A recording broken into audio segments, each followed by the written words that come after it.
about you, but I grew up believing that doctors were superhuman. Did anyone else grow up with this belief? It's kind of strange just because I can't think of other professions that have that type of unquestioning belief.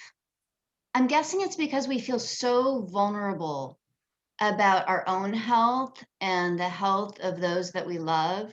We so desperately want to believe in them.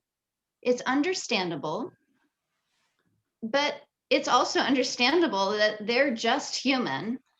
They make mistakes. And yes, there are staggering statistics about medical mistakes. So it also makes sense that we become more educated and discerning when it comes to our health and our bodies. And that's why we're here today, to help us become more educated and discerning. Terese and Robin, thank you so much for sharing your expertise with us today. Excited to be here. Happy to be here. Thank you for the invitation. Yeah, absolutely. Okay, just to provide a little bit of context, help us understand what drew you to your work. T, why don't you start us off? Okay, thank you, Monica. And again, delighted to be here with the group on this beautiful sunny day in Seattle. Growing up as a child, I pretty much raised four of my younger brothers. My mom was a woman's libber out in the world when I turned 15 and left the house, and I raised these young boys. And as time went on, it was really apparent that I love science and people. I really, really love science and people. And so I wanted to choose a career that was intellectually challenging, ever evolving. I get bored really quick and made a difference in people's lives. So as a nurse, I have to tell you, it's an honor to be in this profession. I just love it. I've always been very passionate about it. I've done it in a lot of different forms. And as a nurse, I have the privilege of helping others at their most vulnerable times. I witnessed some of people's greatest triumphs and their most horrific defeats. I mean, to be in a room and help to assist to birth a baby and hold the hand of someone who's dying is an incredible scope in your life to experience over and over again. I've just had an opportunity to play such an important role in people's lives and continue to make a difference. And that's been an incredible legacy for myself and something that will live on forever. So it's just such an honor to be a nurse. Thank you. Robin, how about you? So I think I would start by saying that my background is really in communications, journalism, and I've always been curious about healthcare. And that started with my very first job in the 1980s around the HIV/AIDS crisis, when my very first job was contributing to the letter from Surgeon General C. Everett Koop to every household in America about AIDS. And in that year, Gallup named HIV/AIDS as the #1 fear on Americans' minds. And I learned so much doing that work and also working with people who shared their personal stories. And that kind of launched my career in focusing on how personal narrative and people's medical and health stories can really lead to creating and inspiring action in others. And so I went on to work in biotech, in communications. I also founded several different companies that deal with health advocacy, including my first company, Health Advocacy Strategies, that was launched in 2002. And it really focused on helping people share their stories to inspire others around medical decision-making. And most recently, where I focus, in addition to writing the book that I think went around to people, is this not-for-profit called HealthAdvocateX. And we'll put that in the chat in terms of some of the resources that we have. But that nonprofit is really focused on engaging people in transforming from being a patient, so kind of laying back and letting it happen, to being an active participant and partner in your own care. And we're going to be talking a lot about that today. Yep. And just We will be sending out the resources that we referenced today, so you don't need to write everything down. I'll follow up with an email afterwards. Well, I've been observing that there have been so many changes within the healthcare industry lately. T, do you mind sharing some of those changes and what the impacts are as a result? Sure, love to.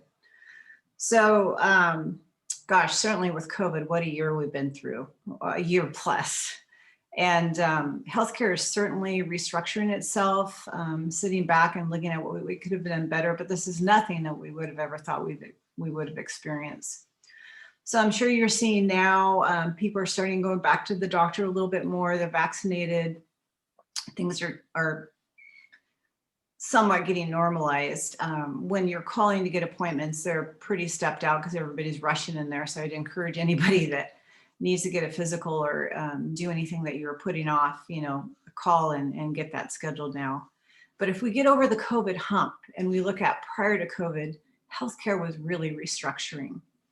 There was a lot of consolidation going on with hospitals. Since COVID, rural hospitals were having a problem staying in business.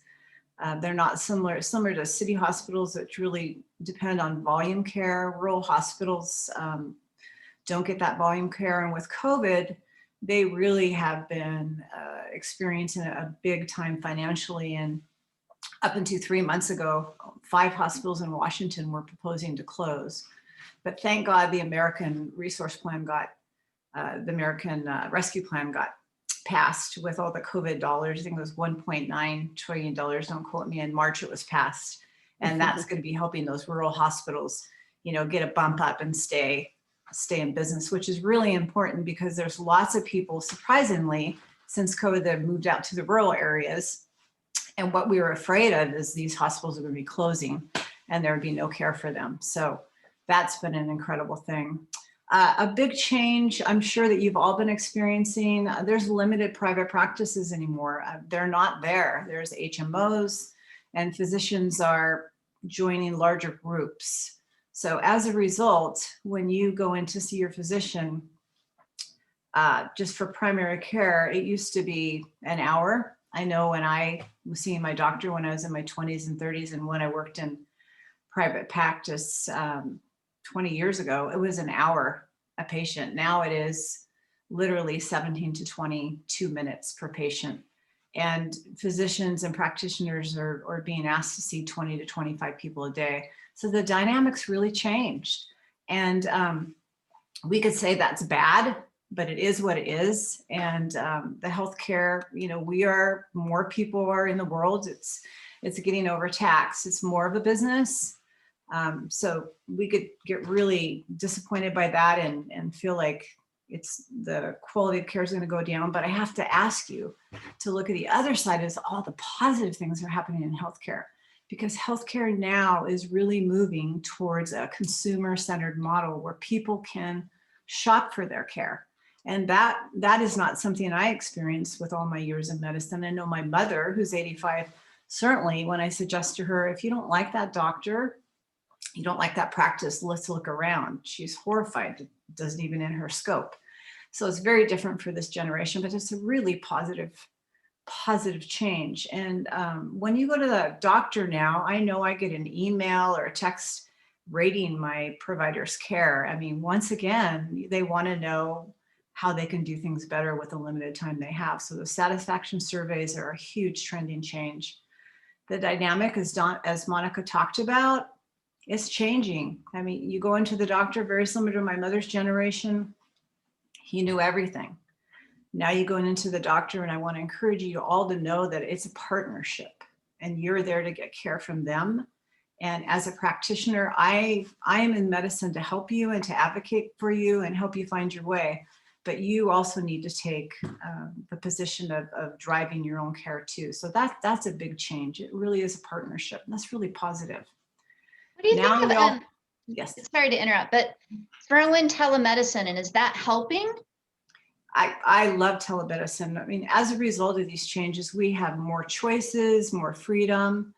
Telemedicine, virtual care before COVID, there was about a 19% usage. It's gone up to 47% as a result of COVID. Prior to that, insurance companies were seeing that as a very elite point of service and they weren't wanting to pay for it. That's shifting with the laws.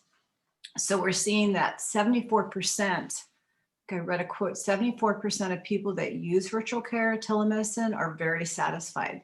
So that's going to be a big shift. And I'm really excited about that. It's Now- very convenient. It's very convenient. And I'm going to just jump in here also. You're saying so many important things that I'd love to talk about. The telemedicine is so convenient. And if you have a very complicated medical history, it's also important to know that as the person in charge of your own care, nobody's going to be more interested and on top of your medical situation than you. So it's always a good idea to make sure that you're keeping track of your information and asking for the summary reports up front, especially if you do not have a primary care physician who knows you well. Good point, Robin. And we're just going to be driving that point. I mean, again, as Robin's saying, no one is more interested in you than you. So to take that on, and we know with women, lots of times we take care of everybody else but ourselves. So really to help you guys be empowered to shift that focus on yourself. Virtual care is incredible, but you need to use it. I'm sure a number of you have MyChart. There's a lot more organizations that are delving into that, but you need to go on MyChart and read what your doctor's saying. As Robin said, you have access to all the testing, but that's something. And they're also finding that one of the reasons why they wanted to do that was clinical accuracy is better on MyChart now. Instead of just a paper model, things are being lost. So there's a lot of positive things, but you've got to drive it to use it to your own asset. Oh, sorry for interrupting. I was just going to add to that, and what that means is you need to make sure that what is in MyChart and in the electronic record is correct. And not all doctors put everything in MyChart. So for those of you who have specialists or whatnot, you want to make sure that you're gathering and keeping all that information in a central place, which sounds like a lot of work. But if something unexpected comes up, it's very important that you have your records, because sometimes if you have an emergent medical issue, that's sometimes a very tough time to be asking for medical records. Sometimes it takes quite a while to get them. Robin, what does that mean? Does that mean in addition to MyChart, like would you save the file to your hard drive on your computer or something like that? Okay. That's what I do. And there are also different, and there will be an emerging number of different ways that you can save your medical information where you can share that with family members. Personally, what I do and what I've done with my clients is we keep it in a very secure location. But there are programs like there's a company called Final Roadmap, which coordinates all of your medical information, your end of life wishes. It's a paid service, but what's cool about it is it's HIPAA compliant, secure, and you can have as many people as you want, including your medical professionals and your family members have access. And it kind of prompts you with questions. I know we might get into the topic of end of life choices and getting your documents in order and that kind of thing. But yeah, I was talking to T yesterday. We were having a conversation about this today, and I was in a situation where I had a great dermatologist, and I don't have a lot of dermatology things, but during the pandemic, her office closed, like with no notice. They didn't even notify us. The only reason why I knew was my husband goes to the same dermatologist, and when he went to make an appointment, the office was closed and there wasn't anywhere to actually ask for the medical record. Well, imagine if that had happened to some medical provider that's like your oncologist or your dentist. So it's really important, as the like to call ourselves the chief medical officer of your own health, to keep track of all those documents. And you all are smart women. So, we have to kind of take matters into our own hands, use the online medical portals, but also keep track of it on your own so you can have it. And checking for accuracy. I thought that that was a really good point, because I know that I generally don't read them that carefully. So that's it. That's great advice. Yeah, because It, if you have like a mental health condition, for instance, and that is inaccurate in your medical record, that can really come back to bite you when you're going for like some kinds of insurance and that kind of thing. So it's important to get that stuff right. Thank you.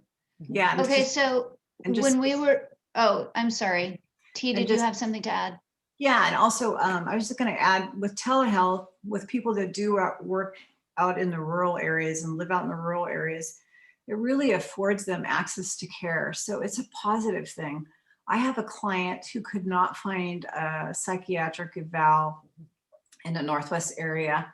So she's in California. She lives in California part-time, and she just took it out of state, and her insurance was willing to pay for it. So it's really helping those people in populations that don't have a lot of resources, perhaps like we do, access telemedicine. And yeah, I couldn't say anything bad about it, except what the exception is that you do need to check, as Robin's saying, your record. I found stuff on there that isn't accurate. I've learned to be really on point in my appointments and give very accurate information, not ramble on about, well, I think this, I think that. So again, you're driving your medical record, and you could have a medical assistant that mixed your record up with something else. I went and got a knee replacement last year, and they thought I was on a antidepressant that I'd never been on. So I corrected them in pre-op, but it's human. We're all human. There's always human error. Yeah, I signed up for telemedicine, just even though I have a primary care that I love, but just for little things like rashes or things that are super easy that you can take a photo of and send it off. I just have found it extremely affordable and easy and fast. So that is a real positive. When we were promoting this event, we threw around the word advocate and advocacy a lot, and I'd love to dive into that a little bit. So maybe Robin, you can kick us off, but I'm curious both in like what types of advocates are out there, and when do you know when you need a healthcare advocate? Yeah. So professional health advocacy is this kind of new-ish field, actually. So people have been serving as advocates for some time. So let's break that down and define it. So how we define it, I like to use an acronym, USA. It is someone who goes alongside the person who is the patient at the time, that you understands that person well. They understand them, not just their medical situation, but their entire situation. S can support that person. So doesn't get in between the person and the doctor, but is supportive to that situation.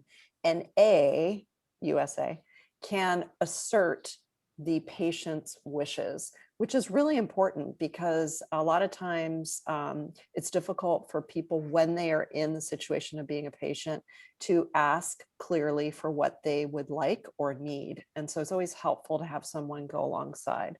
Now, it has been family, friends, and then more recently, this emergence of the field of professional health advocacy. And again, T and I were just talking about this. People might be surprised to know that there are health advocates that specialize in a wide variety of things. It's not just, you're probably familiar with the term aging life care managers. They used to be called geriatric care managers. That's one section of advocate. But there are advocates that focus just on cancer diagnosis, for instance. We have a great advocate here in the Seattle area that just talks and works with people who get into clinical cancer trials. We have people that focus on brain cancer. We have people that focus on misdiagnosis or underdiagnosis. Gray Zone is one of those companies here in the Seattle area. So some people might be surprised to know that you all probably are familiar with the term doula for birth. Actually, there are death doulas. Has anybody heard of that before? Yeah, Monica, you've heard of that. Mm-hmm. So, so we have a wide variety of different types of advocates, professional health advocates listed on the HealthAdvocateX.org website. So if you're curious for diving in a little more deeply, you can also check out my book here. This is what it looks like. And we talk a little bit about that as well. Your second question was about when do I know when I need an advocate? And what I would say is it's always really helpful in advance of actually having an emergent medical health situation that you know who in your circle, be it a family member, a friend, if you're lucky enough to have somebody like T in your life who's a medical professional, that you can count on if something comes up. And then if you know that you're facing a situation where you do not really understand the full extent of your choices, that's an excellent time to bring an advocate in. When you're stuck, when it is, so for instance, some people use insurance or billing advocates. So navigating insurance, getting on Medicare, you all are probably too young to do that, but there are people that just focus on that. And some of those folks are listed in the HealthAdvocateX website. So you could find those different people there and kind of explore what that is. Mm-hmm. Can we just have a cuteness break? And can you show your dog in the background? All I can see is his paws up in the air. It's adorable. I don't know if you can see it, but yeah. Oh my gosh. That's a golden for sure. For sure. Oh yeah. So cute. They are Okay. so cute. T, can you, so as a practitioner in medicine, can you give us some inside advice on ways to create a better dynamic with your doc? Yes, I'd love to. But I'm just going to segue back to that question just for a moment. Sure. Yeah, go ahead. About how do you know when you need a healthcare advocate? Because a lot of people think that that's a very high-end concierge thing to do. I think it's most important to do it when it's needed. I'm just working with a client now that got diagnosed with cancer, and she contacted me, and I'm helping her with that. But she needs to move on this quick, and it's something that is really important to prioritize in your life. I have a personal story. It's really crazy as a medical professional. I've been advocating for people for years, but I went to Santa Fe on a fun trip with my husband and a couple of our friends. And all of a sudden I had a huge pain in my tummy, and I came down with appendicitis and ended up curled in a ball, and went to a hospital there that was horrible. Knew that, I needed it out. After 22 hours, the physician that was working with me told me, your white blood cells are a little elevated. It looks like it's inflamed. It was about 1 o'clock in the morning. I need to go home to my wife because I have this, honestly, this happened. I need to go home to my wife because I haven't been home for 10 days. I'm sleeping on the couch. If it gets worse, I'll come in and remove it tonight. Let me know, but I need to go. I'm laying there on the gurney, haven't even gotten into bed yet, looking at my husband saying, I need it out now. He hasn't slept. He's exhausted. He's got a pretty decent background in medicine, but he didn't. The physician didn't say I'm leaving. He left. Probably 3 hours later, my appendix burst. I woke up screaming, called the nurse in. She called the same doctor. Unfortunately, he was on call. He gave me 3 milligrams of morphine. She said, what's your pain at? 10 before she gave it to me. Afterwards, 1, slurring my words. So my husband thought I was fine, right? Just total medical malpractice. Laid there for 2 more hours. A new physician came in and rounded on me, looked at me in the eyes. I told him I was a nurse. I said, my appendix ruptured, didn't it? He said, yeah, your labs indicate that. I'm so sorry.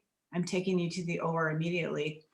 And luckily I lived because I was reaching to a point of sepsis. A horrible story. And guys, I worked in a trauma center at Harborview for 13 years. I know this stuff. but I was curled up in a ball. I couldn't advocate for myself. So I have a sister who's a nurse as well. And now we have an agreement that if anyone in my family gets sick, she's on the phone with them and we're flying her out immediately. But in that case, just speaking as a healthcare professional, I could tell you, I got this, I can handle it, but absolutely not. You really need to, as Robin's speaking to, delegate someone in your family or friends, or hire someone that's on call to just get in there and help you. Because when you're sick, you're really sick. And actually to depend on your partner to play that role is asking a lot, because they're grieving about what's going on with you too. They're in shock. They're not getting sleep. They're dealing with working. So just to add that. Excuse me for taking that I'm on. so glad you shared that story, T. Thank you. Mm-hmm. I also think the point about having someone that you love, it is a tricky one, because they won't necessarily be thinking as clearly as you would if you could have someone a little bit more objective. So that also is a great point. Thank you. There are some really fantastic, I mean, I would highly, of course, I'm totally biased about this, but there are very wonderful advocates in most places in the country. Two of them actually are on this call. I see Kate Foster and Melissa Cardine. Melissa is in Arizona and Kate is in Washington. So understanding who is on your side in advance of something happening is a better time to do it than when an emergency is happening. But a friend would work, correct? So it kind of depends. So your friend might not have either the medical knowledge or the confidence or the communication skills to do this effectively. And that's really why this whole area of health advocacy was born, because nurses, doctors, social workers who understand the system are helping family and friends. And they're saying, if I wasn't here, or for my friend, my patient, how would they possibly be making these decisions? It's really sometimes very challenging if you don't understand the basics of the system to navigate it well. Thank you. Better than not having anybody there at all. So, and we provide a presentation called Safe and Sound in the Hospital, and it's a 90-minute really good presentation. I did not write it. It was written and developed by Campaign Zero, which is a nonprofit, Karen Curtis, out of Chicago, Illinois. And it's a wonderful, everybody should go through that course, because it is the basics of how you navigate healthcare in a hospital. And one of the big takeaways is never leave a loved one in the hospital by themselves, ever, under any circumstance, whatever you have to do to make sure there's somebody there. Can you include that in the list of resources so we can follow up on that afterwards? Yes. Okay. And I can say that there are many presenters that are throughout the country that are available to do that. So I will definitely make a note of that too. Okay, that would be great. There was a question, important one. What health advocacy options are there for people who are poor and alone? Yeah, that's a good question. And for people who are poor and alone, there are different options. Like there's the National Patient Advocate Foundation and the Patient Advocate Foundation, both out of the DC and Virginia area. And there are different pockets of advocacy support. So depending on what the situation is, if anybody ever has any questions about that, you can contact HealthAdvocateX at info@healthadvocatex.org, and we can help you navigate that as well. Fantastic. Sylvan, thank you for asking that question. Okay, T, can we go back to the question about creating a better dynamic with your doc? Sure.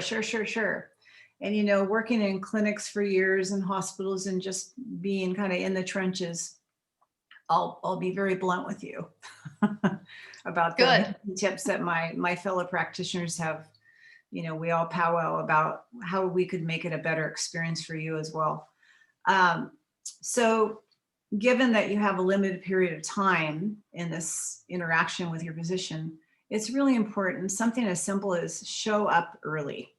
I mean, you think about it, we go get our hair done. Gosh, I'm never late to have my lady put my highlights in. But when I go to the doctor, if your appointment's at 10 o'clock, be there at 9:45, because now and even with COVID, that's more stepped out. You're going to have to review your medical record on some type of device. You're going to have to make sure your medications are up to date. Bring your list of medications. Of course, always keep those up to date. That's up to you. Your doctor can do his best, but you're seeing multiple doctors. And if they're not in the same MyChart system or healthcare system, they're not going to know what you're on. Check in with the receptionist. And then it was go time at 10 o'clock and they call you in, you have a better experience. You're also going to be starting to experience, I'm sure some of you have, I know at Kaiser, they text people now or email people to check in and go over your medications prior to going into the clinic, because it's such an issue. Now healthcare is trying to mitigate that so that receptionist doesn't have to wait for you to get the paper copy or check it in. So it's a big point of contention with quality care. Another thing that we really feel strongly about, I've got a lot of feedback, is focus on your primary problem. So when you're going to go to the doctor, there's a reason why you need to see the doctor, and focus on those primary problems that you're there for. Usually it's one problem, but never more than 3. In that maybe 20 minutes that we have with you, when we're talking to you, if we can't get to having you tell us what the point is, we have to cull through exactly those 17 problems you gave us. So just step back before you come and get very focused and intentional about what is it you want in this office call, and you need to prioritize your health and what that is. That's a dynamic that takes a lot of time, and that's really, really helpful. Another thing is disclosure. I mean, please disclose to us everything that's going on to you. I saw a statistic that said 25% of people aren't honest with their practitioners. I mean, again, this is why we're in healthcare. We want to help you. But, if you drink a lot, let me know. Hey, I drink a lot. Even tell me you're an alcoholic. I will find out from your liver enzymes. And when we prescribe you medications, there's some medications that we shouldn't prescribe you if you have any kind of liver compromise. So it's to your best interest. And I have to tell you, we've heard it all. Nothing's going to shock us. You're human beings. That's why we love you. We're human beings. So fully disclosing will really give you the best outcome. Also, the dynamic with the doctors and the nurses, as I said, that's changing. So, always ask why, ask about your medications. If you have any questions, just be your own best patient advocate. When people are really engaged with their healthcare, I can't tell you how much of a relief that is to me as a practitioner and to physicians, because you're in it to win it, and you want to find out what you can do to help yourself and what we can do to help you. So you'll just have a much, much better outcome. Thank you. I could go on for 3 hours, but those are the primary ones. Robin, do you have suggestions? Do you have tips for doctor's visits that T didn't cover? Yes. Well, and in fact, we, HealthAdvocateX does a presentation called the ABCs of an effective doctor visit, and it's a 60-minute presentation. And the A is have an agenda, just like you prepare for a meeting, and listing your top 3 things, write it out and figure out how the physician would like to receive that. Some of them would like it printed out and handed to them at the beginning of the visit. In some instances, you can send it in through the portal in advance. But research shows that not only does that make you feel more confident in your visit, research shows that your doctor feels more confident when you give him or her a list of agenda items, not 20 long, like T said, but top 3 and then other concerns. So they have something that they can react to. That's the A. The B is be involved, meaning get your medical record, understand your medications, always have a list of your medications. The majority of us in our country have more than 3 medications that we take at a time, and especially if you have complicated medical history. So be involved, be engaged. And the C is compassion, and I talked to a doctor friend of mine, and I said, so if you could tell your patients anything that they should know about the doctor visit, what one thing would you tell them? And he said, I would really like my patients to know that we are all just human, trying to do the very best that we can. And, sometimes that's very, very tough. But just to be compassionate goes a long way. Don't be like, does anybody remember the Seinfeld episode where Elaine Bennis she sees her chart, and at the top of her chart it says problem patient. Anyway, if you haven't seen that, you should Google it. It's hilarious. Well, speaking of problem patients, I love doing research. And so I'm one of those people who goes on Google and looks up all of the potential symptoms. And, like I go into so much detail, and then I have a whole list of questions when I go to the doctor. So I'm sure I'm considered a problem patient as well. But what do you guys think of that? Is that a good thing or a bad thing to do the Google search and scare yourself to death?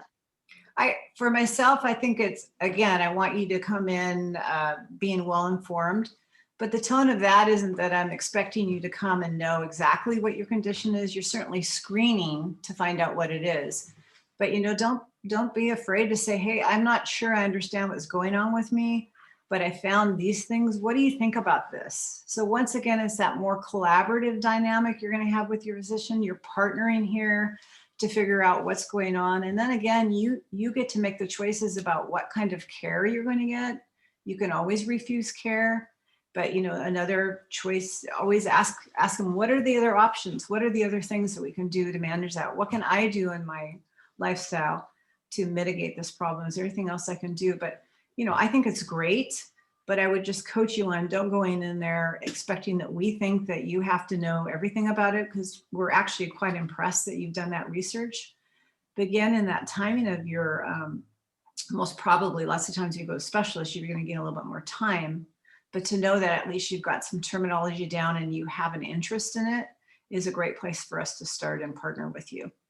Or maybe at least just so you can draft your questions for the doctor. Absolutely. Well, and I do think you have to be careful though, because Google is not a peer reviewed situation. So you could be pulling a lot of information that is really not valid. And so I think you have to be careful, and as an informed and engaged patient or participant in your own care, pay particular attention to things that have been medically reviewed by doctors. So there are certain websites and things that that's a whole talk in and of itself, honestly, is how to sift through information. So you're also not wasting your doctor's time, because that's part of the doctor's role, right? Is to help find the diagnosis and that kind of thing. So that's a good point. And I will also just add, chat rooms are good, but they can also be, you can also get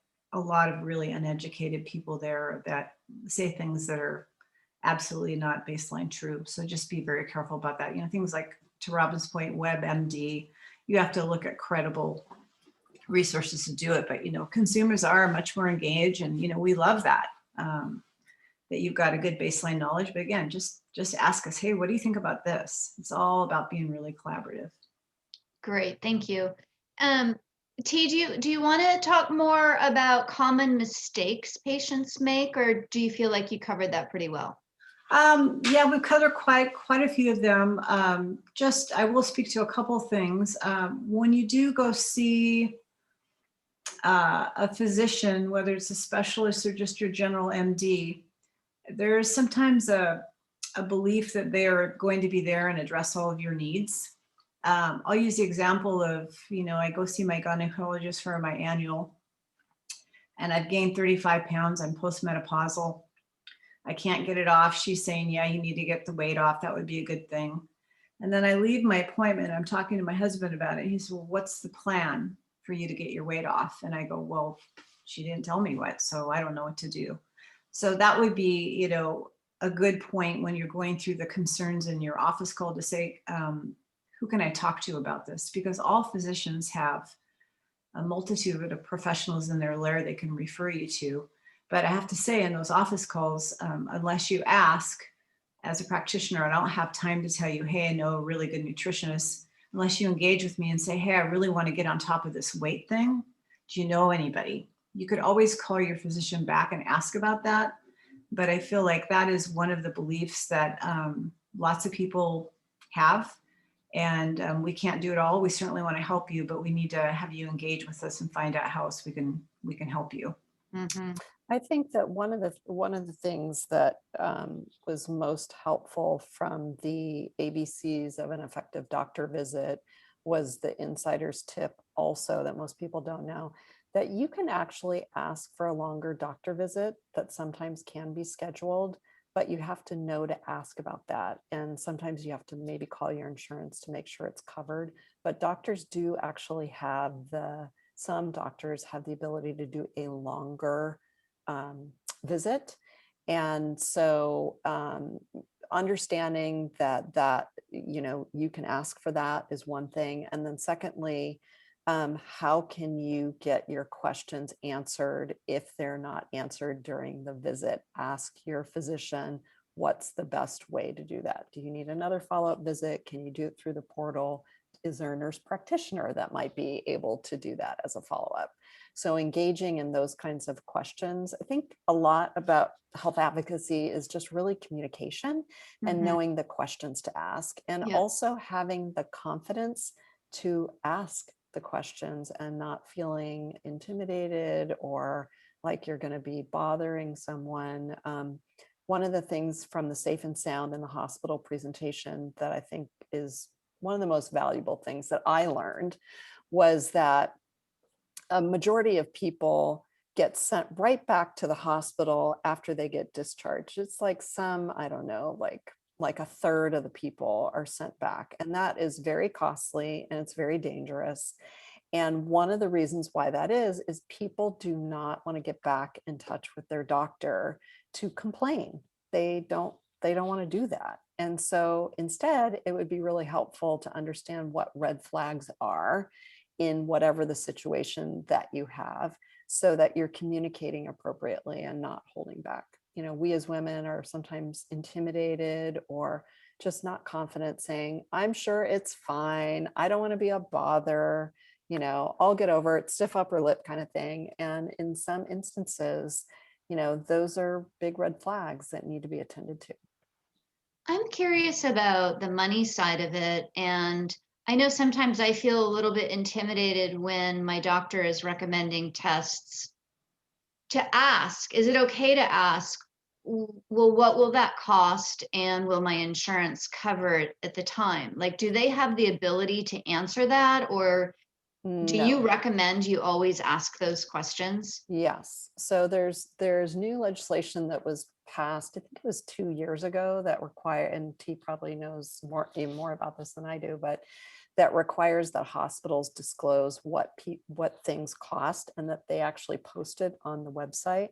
However, it's sometimes difficult to understand what exactly that is. So to get to the real cost, you can certainly ask your doctor or the billing department, and or get the billing code. It's called the billing code for whatever the procedure or test is, and then call your insurance company to see if they cover it. So that's one thing. The other thing is that, boy, communication around tests and that kind of thing is its own topic in and of itself, because we do, and I address this actually in my book, knowing what questions to ask about testing.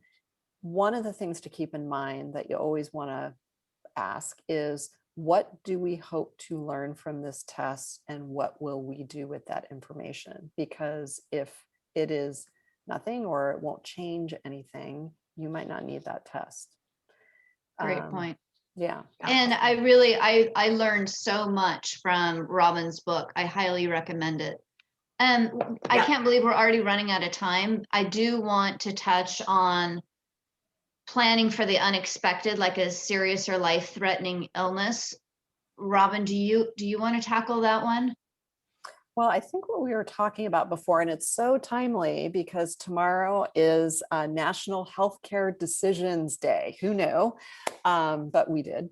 And what that means is it's focusing on end of life or unexpected illnesses or emergent accidents, that kind of thing. And it's so very important. I hope everybody has filled out their advance planning wishes, which basically names your person who would be making medical decisions if you are unable to. And we have a whole lot of free information actually through HealthAdvocateX.org. In fact, we have a whole e-brochure that we can send you on conscious living and dying from our conference that was done 3 years ago. But filling out your what's called an advance directive, which means in advance of something happening, you make your wishes known. So it names the person or people who could make decisions if you are unable to, and what is important to you. And there are some simple free tools that can make that very easy for you, including 5 wishes, which we'll go ahead and put that in the chat. The Conversation Project, Honoring Choices here in the Northwest has a whole list of things to fill out, or you can contact us actually at HealthAdvocateX.org. We'd be happy to send you some stuff. And I was just talking to somebody who was in her 20s, and she actually has multiple disabilities, and she was very interested in this planning, and she was saying, actually, she's a little sheepish, I haven't filled out my own advance directives yet, because I don't want to think about the negative. And I asked her, I said, so you're telling me that if something happened to you and you were not able to speak for yourself, you are okay with somebody you might not know making decisions on medical decisions on your behalf? That's a question. I think any smart woman would not be comfortable with that. And so don't delay. Fill it out. It doesn't have to be that hard. It doesn't have to be forever. Just fill it out. And it's an ongoing conversation that you can revisit over time. I urge everybody to do it. I also urge, in addition to filling out those forms, but just having the difficult conversation with your loved ones about your wishes. Mhm. In case you can't communicate. So that would probably start the process. I also know that End of Life Washington has a great outline for things to consider, like understanding your values and things like that. So really good advice. There's also a really, it's funny, but it's a really cool game called the Hello game. And we have played it actually at one of our conferences. Again, Health Advocate X can help you with that. There are also advocates. There's one I'm thinking of in particular that can facilitate a conversation with your family around these questions. And it's not just about death, it's about what matters to you now. So what your values are. Like one of the questions from the Hello game is, what are 3 non-medical facts my doctor should know about me? Great stuff, right? I mean, Love that's that. something really juicy to dig into, right? With anyone. So. Well, and also I just want to add that, again, as women, we do everything for everyone else, but we really need to do this for our families, because if, God forbid, something happens to you, if you don't have that dialogue, that's a burden on them. And that can create some pretty dicey dynamics with stepchildren and divorces and family members that, you don't want to put them through that. So speaking to the ladies' points, please attend to this. It's really important. 100%. Well, I'm so sad that we're out of time. I could continue talking about this for a long time. Fun for hours. I know. Maybe we should break this down into individual topics and continue the dialogue for another session. Anytime. Yeah. So, Lovely. Terese, Robin, thank you so much for sharing this valuable information. Again, I will be sending this information out by email to all of you. Yeah, have a great day. I am going to hand this off to Joni to talk about upcoming events. So Thanks, thank you. Monica, T, and Robin.